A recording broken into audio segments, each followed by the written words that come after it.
अस्सलामुअलैकुम एवरीवन। आज की वीडियो के अंदर मैं आपके साथ डिस्कस करूंगी कि एग्जामिनेशन हमने किस तरह से करनी होती है। आपके ईएनटी के ऑस्पी के अंदर आपके 3 स्टेशन आते हैं, 10-10 मार्क्स के होते हैं। आपका एक ईयर का होता है, एक नोज़ का एंड एक थ्रोट का।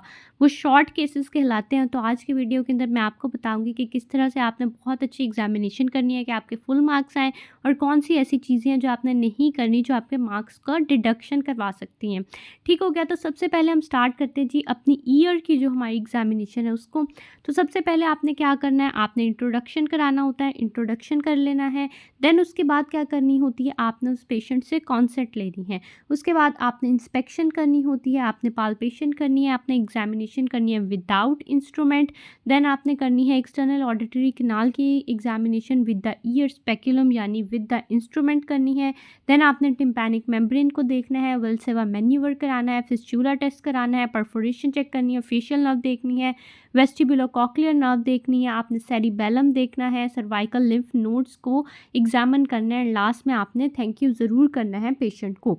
सबसे पहले आ जाता है जी हमारे पास इंट्रोडक्शन किस तरह से कराना है एंड कॉन्सेप्ट किस तरह से लेनी है। तो आपने सबसे पहले कहना है जी अस्सलाम वालेकुम, और आपका जो भी नाम है आपने अपना नाम लेना है। जिस तरह से आपने कहना है अस्सलाम वालेकुम, मेरा नाम ये है, ठीक है, मैं 4th ईयर एमबीबीएस की स्टूडेंट हूँ।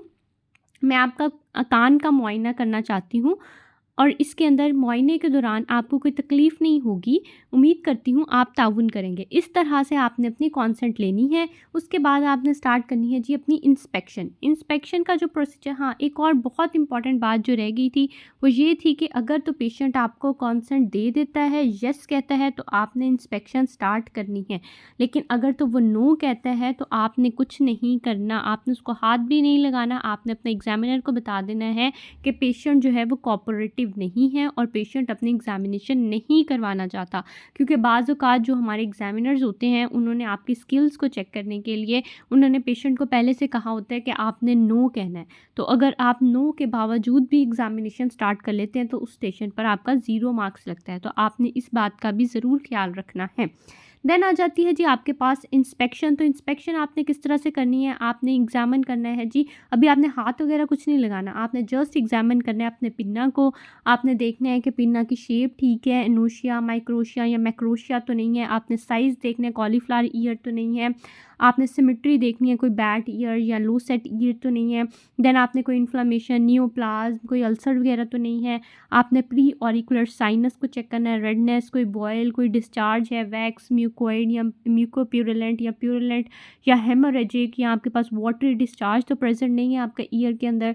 साथ ही आपने चेक करना है कि कोई पॉलिप वगैरह तो नहीं है। तो ये आपने सारा कुछ करना है इंस्पेक्शन में पिन्ना की। आपने मेस्टॉइड चेक करना है, मेस्टॉइड पे आपने फिस्टूला, मेस्टॉइड साइनस, आपने कोई स्कार चेक करना है, कोई स्कार मार्क तो नहीं है, कोई चोट का स्कार, कोई एब्सेस वगैरह तो मौजूद नहीं है। तो ये सारी आपने इंस्पेक्शन करनी है। देन आ जाता है जी आपके पास पाल्पेशन। तो पाल्पेशन के अंदर आपने पेशेंट को हाथ लगा के चेक करना है। अब आपने अगेन पाल्पेशन करनी है, पहले प्री ऑरिकुलर एरिया के अंदर एंड देन आपने पोस्ट ऑरिकुलर एरिया के अंदर। पहले प्री ऑरिकुलर एरिया के अंदर आपने चेक करना है, देन आपने उसका पिन्ना चेक करना है, आपने हेलिक्स को चेक करना है, आपने ट्रिगर्स को चेक करना है सही तरह से, वहाँ पे कोई टेंडरनेस, कोई टेम्परेचर फ्लक्चुएशन, स्वेलिंग वगैरह तो नहीं है। उसके बाद आपने पोस्ट ऑरिकुलर एरिया, आपने मेस्टॉइड के एरिया को अच्छे से चेक करना है, और आपने चेक करना है कि कोई पेनफुल स्वेलिंग वगैरह तो पेशेंट के मौजूद नहीं है। और एक और बहुत इंपॉर्टेंट बात यहाँ पर ये आती है कि पाल्पेशन से पहले आपने पेशेंट से पूछना है कि उसको कान के इर्द गिर्द दर्द तो नहीं होती। अगर उसको दर्द होती है फिर आपने पाल्पेशन का प्रोसेस नहीं करना, क्योंकि इससे उसको दर्द हो गया और फिर वो एग्जामिनेशन नहीं करवाएगा। तो आपने ज़रूर पूछ लेना है कि कहीं दर्द वगैरह तो नहीं होती, ताकि आप उसको मज़ीद दर्द ना करवाएं। नेक्स्ट हमारे पास आ जाता है कि एग्जामिनेशन करनी है आपने ऑडिटरी, एक्सटर्नल ऑडिटरी कैनाल की विदाउट इंस्ट्रूमेंट यानी विदाउट ईयर स्पेक्यूलम। अब ये आपने कैसे करनी होती है, इसके अंदर आपने करना है जी UBL, यानी आपने मूव करना है अपने हेलिक्स को अपवर्ड, बैकवर्ड एंड लेटरली। आपने upward, backward and laterally move करना होता है, पुल करना है पिन्ना ऑफ द पेशेंट को, एंड देन आपने उससे एग्जामिनेशन करनी होती है। अपनी जो हेडलाइट है उससे डालकर आपने लाइट को अंदर तो अच्छे से एग्जामिन करना है। आपने साइज़ देख लेना है, आपने पेटेंसी चेक करनी है, कोई स्टेनोसिस वगैरह तो नहीं है। आपने स्वेलिंग, नियोप्लेजिया, आपने डिस्चार्ज चेक कर लेना है कि म्यूकोइड है, वाटरी, हेमोरेजिक, प्यूरुलेंट, कोई आपके पास ट्रेगल टेंडरनेस तो नहीं है या कोई फॉरेन बॉडी तो मौजूद नहीं है, तो आपने ये सारी चीज़ें विदाउट इंस्ट्रूमेंट चेक करनी है। देन आपके पास आ जाता है जी एक्सटर्नल ऑडिटरी कैनाल की एग्जामिनेशन करनी है आपने विद इंस्ट्रूमेंट यानी विद ईयर स्पेक्यूलम। अब ईयर स्पेक्यूलम आपके पास किस तरह का होता है ये देखें। ईयर स्पेक्यूलम इस तरह से आपके पास एक कोन शेप सा होता है, ठीक है। इस तरह से आपने ये कोन को अंदर फिट करना होता है कान के, और यहाँ पर आपने अपनी इंडेक्स फिंगर और थंब के ज़रिए से इसको पकड़ना होता है एंड देन आपने हेडलाइट लगा के तो इसको ऑब्जर्व करना है। ये आपकी एग्जामिनेशन होती है विद द आपका जो ईयर स्पेक्यूलम है उसके ज़रिए से। अब इसके अंदर आप क्या चेक करते हैं, अगेन वही आप वैक्स चेक कर सकते हैं, आपको डिस्चार्ज है, फॉरेन बॉडी है, रेडनेस है, आपके कोई पॉलिप है, ब्लीडिंग है, फंगल ग्रोथ हो सकती है, कोई फंगस हो सकता है, ओटोमाइकोसिस हो सकता है, ग्रैन्युलेशंस हो सकती हैं। तो ये सारा कुछ आपने एग्जामिन करना है with the help of the ear speculum. Next आपके पास आ जाती है जी टिम्पैनिक मेम्ब्रेन की एग्जामिनेशन। टिम्पैनिक मेम्ब्रेन की एग्जामिनेशन आपने करनी होती है जी ओटोस्कोप के ज़रिए से। ओटोस्कोप आपके पास एक इंस्ट्रूमेंट होता है, मैं भी आपको दिखाती हूँ जी। इस तरह का आपका इंस्ट्रूमेंट होता है ओटोस्कोप का, इसको हम कहते हैं जी ओटोस्कोप। ओटोस्कोप के ज़रिए से हम चेक करते हैं जी अपनी टिम्पैनिक मेम्ब्रेन को। यहाँ से ये चीज़ होती है ना, इसको आप थोड़ा सा आगे को लेके जाते हैं, इस तरह घुमाते हैं तो ये आपकी ऑन हो जाती है, यहाँ से लाइट निकलती है। अब आप लाइट के ज़रिए से अपने कान को एग्जामिन करते हैं। और जो इम्पॉर्टेंट बात इसके अंदर आपने याद रखनी है एग्जामिनेशन के दौरान, वो ये है कि आपने अगर राइट ईयर का एग्जामिनेशन करना है तो आपने इसको अपने राइट हैंड के अंदर ही पकड़ना है, तभी आपका एंगल जो है वो सही तरह से बनेगा। और ये जो हैंडल होगा ये पेशेंट की मुंह की तरफ होना चाहिए, पेशेंट के मुंह की तरफ होना चाहिए। और इसको आपने पकड़ना कैसे है, जैसे हम पेन को होल्ड करते हैं अपने हाथ के अंदर, वैसे आपने इसको होल्ड करना है इंस्ट्रूमेंट को। यहाँ से आपने इस तरह से पेन की तरह से होल्ड करना है इसको और ऑन करके, और फिर आपने ऑब्जर्व करना है। और फिर एक इम्पॉर्टेंट बात ये होती है कि बच्चे थोड़े हेजिटेट कर रहे होते हैं अपने एग्जामिनेशन के दौरान, थोड़े से नर्वस भी होते हैं, तो वो क्या करते हैं कि ऑटोस्कोप को ऑन ही छोड़ देते हैं। अगर आप ऑन छोड़ देंगे तो आपका उस स्टेशन पे लगना है 0 मार्क्स, क्योंकि वो ऐसी छोटी छोटी बातें नोट कर रहे होते हैं। तो आपने ऑटोस्कोप को ऑफ करके ज़रूर जाना है। अब आगे जी आपकी टिम्पैनिक मेम्ब्रेन की एग्जामिनेशन थी। तो सबसे पहले अगर आपके पास टिम्पैनिक मेम्ब्रेन नॉर्मल है तो आपको पर्ली वाइट अपीयरेंस नज़र आएगी। अगर तो आपके पास एक्यूट अटाइटिस मीडिया है तो रेड नज़र आएगी। और अगर आपके पास ब्लूइश नज़र आती है तो आपके पास सेक्रीटरी ओटाइटिस मीडिया है। तो इस तरह से आपने अपने टिम्पैनिक मेम्ब्रेन को चेक करना है, उसकी शेप को चेक कर लेना है, कनकेविटी को चेक कर लेना है, आपने कोई परफोरेशन तो नहीं है इसको चेक कर लेना है। तो आपने इस तरह से अपनी टिम्पैनिक मेम्ब्रेन की सारी मार्किंग वगैरह को चेक करना है। देन आपके पास आ जाता है कि आपने करवाना है जी वल्सेवा मैन्यूवर। वो आपने क्या कराना है, आपने अगेन अपने पेशेंट को बोलना है कि आपने ओटोस्कोप से ही आप देख सकते हैं क्योंकि आप टिम्पैनिक मेम्ब्रेन को देख रहे हैं। तो आपने उसको कहना है कि अपने नाक को और अपने मुंह को बंद करे और अपनी हवा को इस तरह से निकाले कि वो कानों के ज़रिए से निकालने की कोशिश करे। इसको भी आपने ओटोस्कोप के ज़रिए से एग्जामिन करना होता है। तो फिर आपने मूवमेंट चेक करनी है, आपने मूवमेंट चेक करनी होती है अपनी टिम्पैनिक मेम्ब्रेन की। तो इस तरह से आप चेक करते हैं कि उसकी मोबिलिटी ठीक है टिम्पैनिक मेम्ब्रेन की, तो ये आपके पास वेल्सेवा मैन्यूवर होता है। इससे आप ऑडिटरी जो आपकी ट्यूब होती है उसकी पेटेंसी को चेक करते हैं। देन आपके पास आ जाता है जी फिस्चूला टेस्ट। फिस्चूला टेस्ट के अंदर क्या करते हैं कि आपके पास जो ईयर का ट्रेगस होता है, आपके पास ईयर का जो ट्रेगस होता है, अब मुझे यहाँ पर ईयर की पिक्चर नज़र आ जाए, यहाँ पर भी नज़र नहीं आ रही।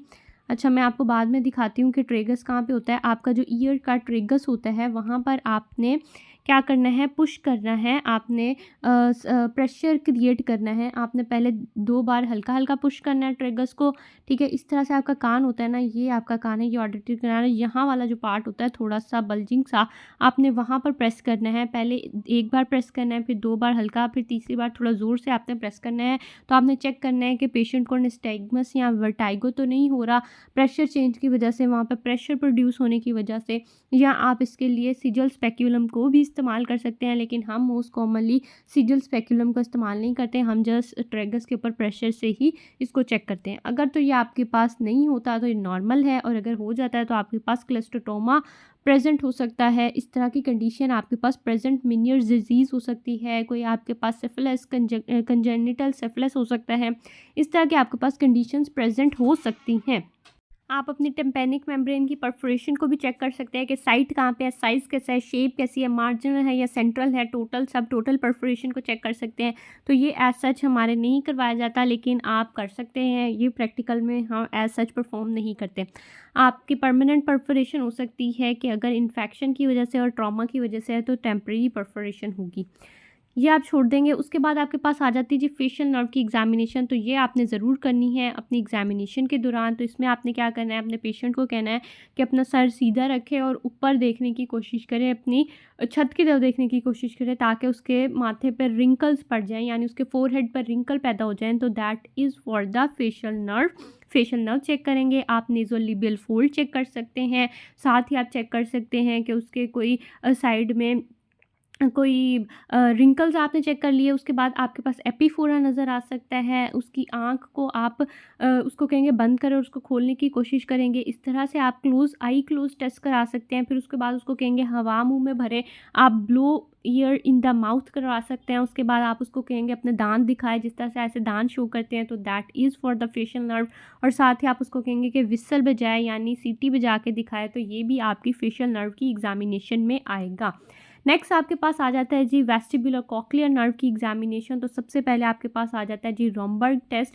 रोमबर्ग टेस्ट के अंदर क्या करना होता है, रोमबर्ग टेस्ट के अंदर हम पेशेंट को कहते हैं कि वो सीधा खड़ा हो, ठीक है। इस तरह से अगर उसके पाँव हैं तो हम उसको कहते हैं कि एक पाँव इस तरह और दूसरा उसके बिल्कुल सामने इस तरह से रख के चले वो, ठीक है। और उसके साइड में यहाँ पर आप खड़े होते हैं ताकि वो गिर ना जाए पेशेंट। तो ये आपका होता है रोमबर्ग टेस्ट। देन हम उसको कहते हैं कि अपनी आंखें क्लोज़ करे। तो अगर वो इम्बैलेंस हो जाए, तो हमारे पास इम्बैलेंस या स्टेबिलिटी उसकी ना रहे पेशेंट की, तो इस तरह से हम चेक करते हैं कि उसको वेस्टिबुलर डिसऑर्डर हो सकता है, यानी उसकी वेस्टिबुलर नर्व जो है वो सही तरह काम नहीं कर रही। नेक्स्ट आपके पास आ जाता है अगेन फिस्चूला टेस्ट है। तो फिस्चूला टेस्ट भी आप करा सकते हैं। उसके बाद कैलोरिक लेब्रेंथाइन टेस्ट है। तो ये नॉर्मली हम लैब्स में नहीं करते पेशेंट की एग्जामिनेशन के दौरान। इसके अंदर क्या होता है कि आप उसको सुपाइन पोजीशन में लेटाते हैं, उसके हेड को टिल्टेड करते हैं एट द 30 डिग्री बिलो, ताकि उसकी सेमी सर्कुलर कैनाल जो है, लेटरल सेमी सर्कुलर कैनाल, वो वर्टिकल हो जाए। फिर हम क्या करते हैं कि 40 सेकंड के लिए उसको इरीगेट करते हैं with the water 30 degree Celsius, और फिर उसको करते हैं 44 डिग्री सेल्सियस के वाटर से इरीगेट। और देन हम चेक करते हैं कि कोई नस्टिग्मस वगैरह तो नहीं हो रहा। तो इसको हम याद करते हैं जी काउज के निमोनिक से, यानी कोल्ड वाटर से वो अपोजिट साइड के अंदर नस्टिग्मस जाता है और वार्म वाटर से सेम साइड के अंदर नस्टिग्मस जाता है। तो ये आपने इंपॉर्टेंट बात याद रखनी है। वैसे ये टेस्ट हम लैब में परफॉर्म नहीं करते। उसके बाद आपके पास आ जाता है जी रोटेशनल टेस्ट। रोटेशनल टेस्ट के अंदर क्या होता है, हम उसके हेड को सबसे पहले टिल्ट करते हैं एट द 30 डिग्री, और फिर हम क्या करते हैं, हम उसकी चेयर को रोटेट करते हैं 10 टर्न्स इन 20 सेकेंड्स, और हम फिर निस्टिग्मस को चेक करते हैं 25 से 40 सेकेंड तक आपके पास नॉर्मली निस्टिग्मस प्रेजेंट हो सकता है, ठीक है। तो एब्रप्टली आप चेयर को स्टॉप करते हैं और निस्टिग्मस को ऑब्जर्व करते हैं। तो इस तरह का जो टेस्ट होता है that is called the rotational test, और ये भी हम एग्जामिनेशन के दौरान नहीं करते। उसके बाद आपके पास आ जाता है जी पोजिशनल टेस्ट, जिसको हल्पाइक मैन्यूवर भी कहते हैं। ये भी आप एग्जामिनेशन के दौरान नॉर्मली नहीं करते, क्योंकि आपके स्टेशन पर सिर्फ 4 मिनट होते हैं। लेकिन आपको ये ज़रूर पता होना चाहिए कि इसको करते हैं किस तरह से। इसके अंदर क्या होता है कि इसके अंदर आप उसका हेड जो होता है पेशेंट का, उसको 45 डिग्री तक पहले लेके जाते हैं। उसके सीधे बैठे की पोजीशन के अंदर उसके 45 डिग्री तक लेके जाते हैं। फिर उसके बाद आप उसको सुपाइन लिटा देते हैं और उसके हेड को 30 डिग्री तक नीचे लेके रखते हैं, ठीक हो गया। और उसके बाद आप पेशेंट के निस्टिग्मस को ऑब्जर्व करते हैं। पहले ये लेफ्ट साइड में करके 45 डिग्री और उसका ऑब्जर्व करते हैं, देन आप राइट साइड में करके राइट का ऑब्जर्व करते हैं। तो ये आपका आ जाता है जी पोजिशनल टेस्ट। देन आपके पास आ जाते हैं जी assessment of the hearing test. तो हेयरिंग टेस्ट के अंदर आप टाइप ऑफ हेयरिंग लॉस को देखेंगे, डिग्री ऑफ हेयरिंग लॉस देखेंगे, साइट ऑफ लीजन देखेंगे, और कॉजेज ऑफ हेयरिंग लॉस को आप देखेंगे। सबसे पहले जो हमारे पास हेयरिंग टेस्ट में हम करते हैं दैट इज़ वॉइस टेस्ट, और दूसरा होता है हमारे पास ट्यूनिंग फॉक का टेस्ट। ये दोनों आपने परफॉर्म करने होते हैं अपने एग्जामिनेशन के दौरान। सबसे पहले वॉइस टेस्ट के अंदर क्या होता है कि आप पेशेंट को जो है मोर देन आपके जो है ना पेशेंट, आपकी आर्म लेंथ तक होना चाहिए पेशेंट, ठीक है। उसके बाद क्या करते हैं, आप पेशेंट की आइज़ को अपने एक हाथ से बंद कर देते हैं। फिर आप नॉर्मल वॉइस में कोई भी वर्ड बोलते हैं, जैसे आप उसको कहते हैं 43, वो बता देता है। फिर आप उसको थोड़ा थोड़ा स्लो करते जाते हैं। अगेन आप कुछ और वर्ड बोलते हैं, आप बोलते हैं 92, फिर आप कहते हैं 92, फिर आप विस्पर में बिल्कुल आ जाते हैं, लास्ट में आप जस्ट विस्पर करते हैं और देखते हैं अगर उसको विस्पर भी सुनाई दे जाता है तो उसकी जो हेयरिंग है वो बिल्कुल ठीक है। तो ये हमारे पास होता है जी वॉइस टेस्ट। और इसके लिए आपने कुछ इंपॉर्टेंट बातें ये याद रखनी है कि जो आपके पास कन्वेंशनल साउंड सुनता है वो आपको 12 मीटर तक सुन जाता है, और जो विस्पर आपको सुनता है वो आपको 6 मीटर तक सुन जाता है। नेक्स्ट आपके पास आ जाता है जी ट्यूनिंग फोक टेस्ट।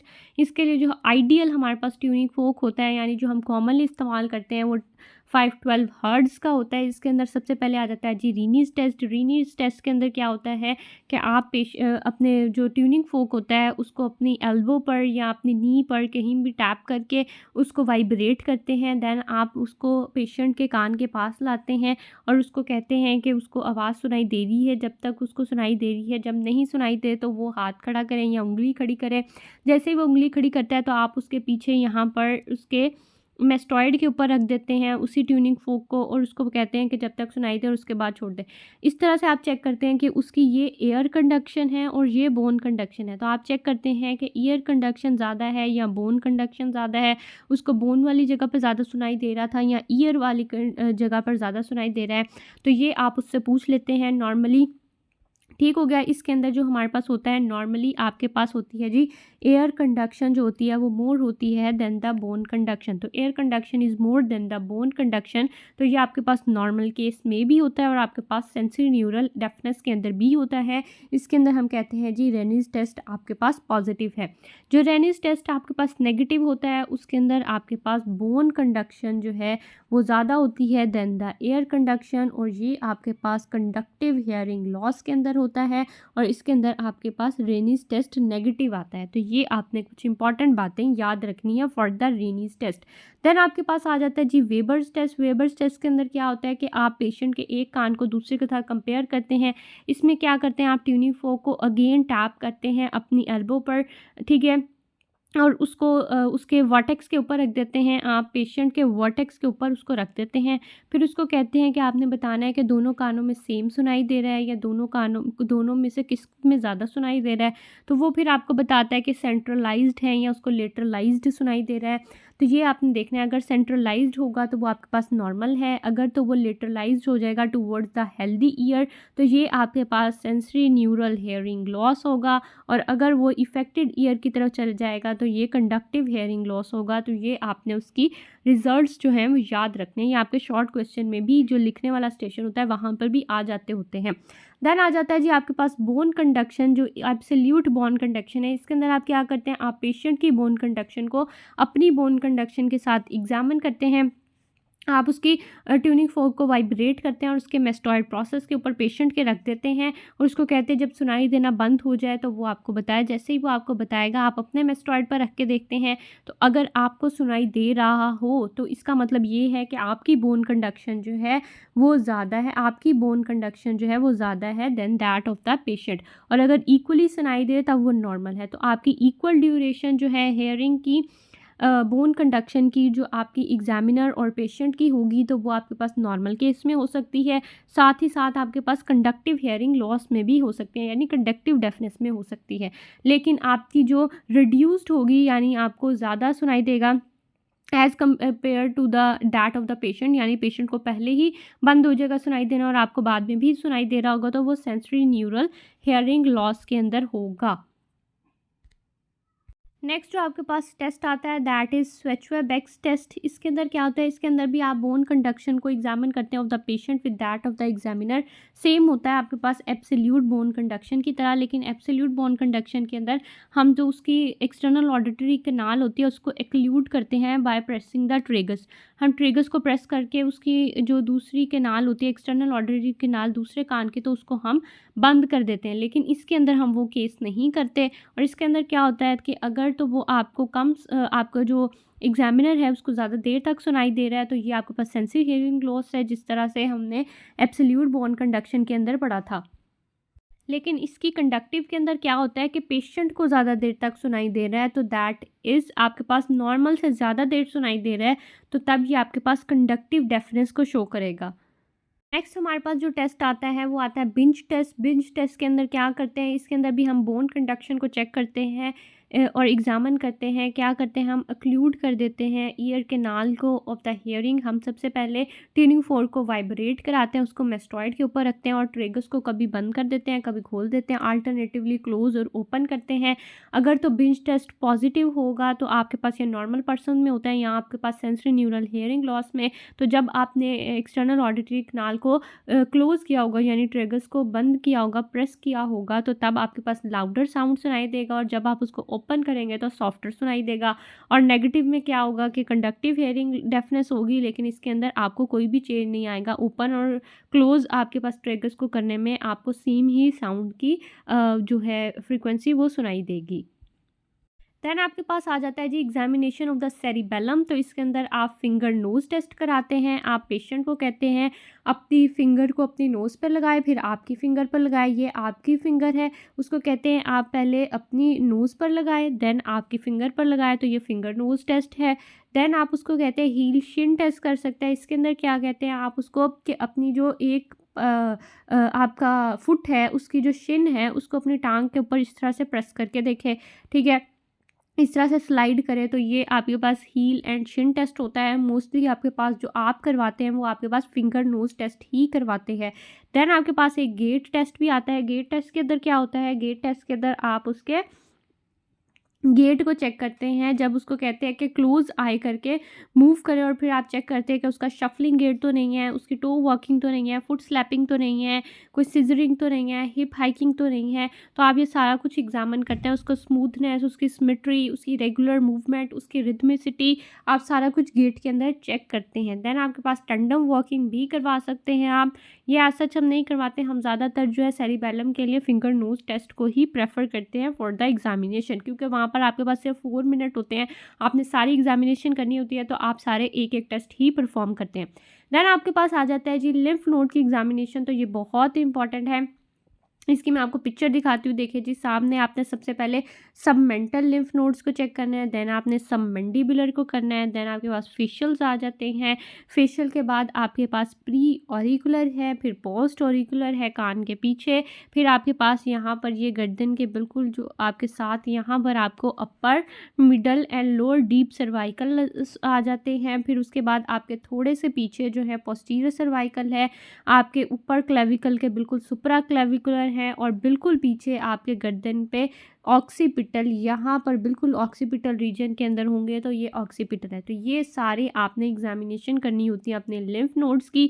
ये आपकी एग्जामिनेशन थी सारी ईयर की जो मैंने आपको बताई है। अभी एक बार मैं आपके साथ ब्रीफली डिस्कस कर देती हूँ कि आपने किस तरह से अपने एग्जामिनेशन को लेके चलना है इन द ईयर। सबसे पहले जी आपके पास आ जाता है जी इंट्रोडक्शन एंड कॉन्सेंट आ जाता है। तो आपने अपना इंट्रोडक्शन करा दिया और आपने कॉन्सेंट ले ली। उसके बाद आपके पास आता है जी इंस्पेक्शन। तो इंस्पेक्शन के अंदर आपने हाथ नहीं लगाना, ठीक है। इंस्पेक्शन के अंदर आपने जस्ट देखना है, कान को आगे से पीछे से इस तरह से अपने एग्जामिनर के सामने एक्ट करना है कि आप अच्छे से एग्जामिन कर रहे हैं प्री ऑरिकुलर एरिया को, सारी एरिया को, कान की चीज़ों को आप अच्छे से देख रहे हैं।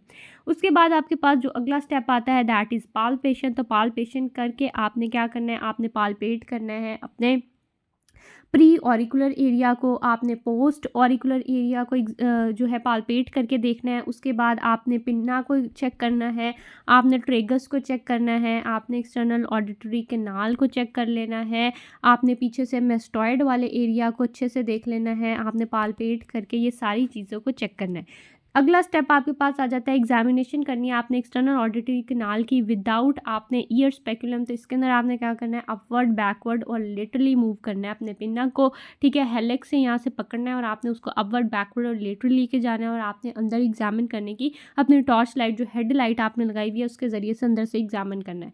उसके बाद आपके पास आ जाता है जी विद द ईयर स्पेकुलम। अब ईयर स्पेकुलम आपने क्या करना है, इस तरह से आपके पास ट्राइंगुलर सा होता है, कोन टाइप सा। इसके अंदर आपने क्या करना है, अपने कान के अंदर इसको फिट करना है। यहाँ पर आपकी इंडेक्स फिंगर और थंब के ज़रिए से आपने इसको पकड़ना है, हेडलाइट लगाकर आपने अंदर से अच्छे से एग्जामिन करना है। आपने टेम्पैनिक मेम्ब्रेन को देखना है, एक्सटर्नल ऑडिटरी कैनाल को एग्जामिन करना है, कोई बॉयल तो नहीं है, कोई पॉलिप तो नहीं है, डिस्चार्ज तो नहीं है, ग्रैन्युलेशन तो नहीं है, आपने प्यूरिलेंट, म्यूकोप्यूरिलेंट, ठीक है, वाटरी डिस्चार्ज हो सकता है, आपके पास हेमोरेजिक या कुछ भी इस तरह की चीज़ें आपने चेक करनी है। उसके बाद आपके पास आ जाती है जी टिम्पैनिक मेम्ब्रेन की एग्जामिनेशन। तो टिम्पैनिक मेम्ब्रेन की एग्जामिनेशन आपने करनी होती है with the help of otoscope.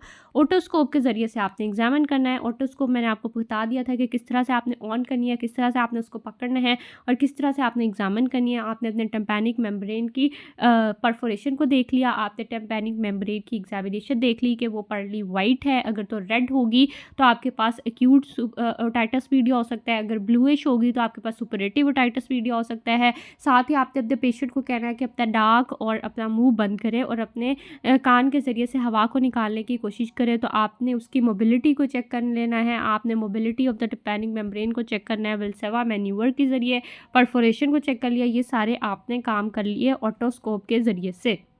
Then आपके पास आ जाता है जी, आपके पास आ जाता है फिस्चूला टेस्ट। फिस्चूला टेस्ट के अंदर आपने क्या करना है, आपने ट्रेगस को एक बार प्रेस करना है, 2 बार और तीसरी बार आपने थोड़े ज़ोर से प्रेस करना है और आपने चेक करना है कि निस्टेगमस या वर्टाइगो वगैरह पेशेंट को तो नहीं हो रहा।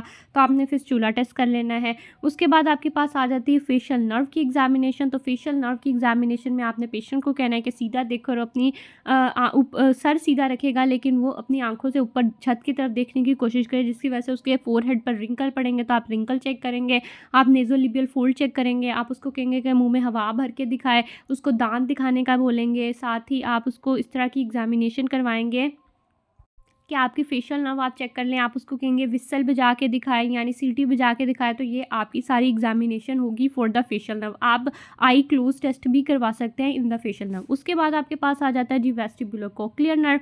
वेस्टिबुलर कॉक्लियर नर्व के अंदर आप फिस्चूला टेस्ट कर सकते हैं, साथ ही आप इसके अंदर रोमबर्ग टेस्ट करेंगे। रोमबर्ग टेस्ट के अंदर क्या होता है कि आप पेशेंट को कहते हैं आपने बिल्कुल इस तरह से आगे आगे पाँव रख के चलना है, पहले वो आंखें खोल के और फिर आंखें बंद करके, और आपने उसके साइड में यहाँ खड़े रहना है, कहीं उसका इम्बैलेंस होकर वो गिर ना जाए। तो इस तरह से आप उसकी स्टेबिलिटी को चेक करेंगे। तो ये आपका वेस्टिबुलर कॉक्लियर नर्व का टेस्ट हो जाता है। फिर आपका आ जाता है जी सेरिबेलम को एग्जामिनेशन करना। तो सेरिबेलम के लिए आपने फिंगर नोज टेस्ट कराना है, उसको बोलना है पहले अपने फिंगर को अपने नाक पर लगाए, फिर आपकी फिंगर पर, और इस तरह से, ठीक है, आपने उससे एग्जामिनेशन कर लेनी है। हील शीन टेस्ट होता है, ठीक है, आप वो भी करवा सकते हैं, लेकिन finger nose test is more acceptable. उसके बाद आपके पास लिम्फ नोड की एग्जामिनेशन आ जाती है, जिसमें आपने क्या करना है, आप सबसे पहले सबमेंटल, सबमेंडिबुलर, फिर आपके पास प्री ऑरिकुलर, पोस्ट ऑरिकुलर, फिर आपके पास डीप सर्वाइकल, फिर पोस्ट सर्वाइकल आ जाते हैं, साथ में आपके सुप्रा क्लेविकुलर आ जाते हैं और ऑक्सीपिटल लिम्फ नोड्स आ जाते हैं। और लास्ट में आपने अपने पेशेंट को थैंक यू करना है। ये आपकी सारी एग्जामिनेशन थी फॉर द ईयर।